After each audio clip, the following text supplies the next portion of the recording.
experience is alhamdulillah. So let's start.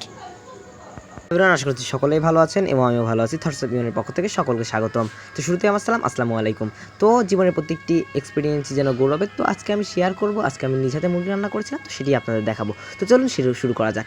তো আপনাকে এই মুরগি রান্না করতে হলে কী করতে হবে? শুধুমাত্র পেঁয়াজ, মরিচ, আদা, রসুন যা আছে সব কিছু শুরুতে দিয়ে দিতে হবে এবং দিয়ে দেওয়ার পরে কী করতে হবে? দিয়ে দেওয়ার পর আপনাকে মাংসগুলো ঢেকে দিতে হবে এবং ঢেলে দেওয়ার পর কিন্তু আপনাকে কিছু নাড়াচাড়া করতে হবে এবং নাড়াচাড়া করতে যে আমি নাড়াচাড়া করার চেষ্টা করলাম এবং নাড়াচাড়া কিছুক্ষণ ধরে করতে হবে।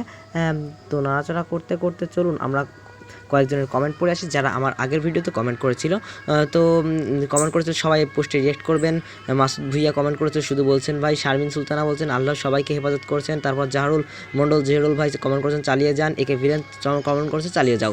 তারপর কমেন্ট করেছে নূর নবী হোসেন ভাই কমেন্ট করেছে ঠিক কথা বলছেন প্রিয় ভাই। তো সবাইকে সাপোর্ট করে আসবেন এবং এরা আমার প্রতিদিন আমার ভিডিওতে কমেন্ট করে, তো এদেরকে সকলেই ভালোবাসা দিয়ে আসবেন এবং আমার পেজে যারা নতুন অবশ্যই আমার পেজটি ফলো করে দিবেন এবং নতুন ব্লগ এবং নিত্য নতুন ধরনের ভিডিও পেতে কিন্তু আপনার সুযোগ হবে। এরপর কিন্তু কিছুক্ষণ ঢেকে রাখার পর আমি কিন্তু আবারও একটু নাড়াচাড়া করলাম এবং নাড়াচাড়া করে দেখছি কেমন হয়।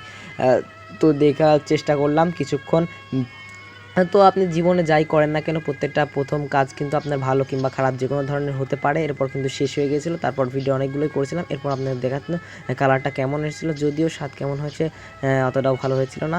তারপর আর একটা বিষয় আমি শেয়ার করছি, সেটিও কিন্তু অনেক মজাদার হয়েছিল। পাশে সেই দেখছি আবার গরুর মাংস রান্না চলছে, তো আমি সেটাতেও একটু গিয়েছিলাম, কিন্তু আসলে আমি সেটা পারলাম না আর করলাম না। তাই তো ইউটিউবে যারা ভিডিও ছাড়ছেন, ইউটিউবে অনেকজনের আমি ভিডিও দেখেছি এবং তাদের ভিডিও আমার কাছে অনেক ভালো লেগেছে। ধন্যবাদ সবাইকে। আবার নতুন কোনো ভিডিও দেখাবো। Thanks for watching.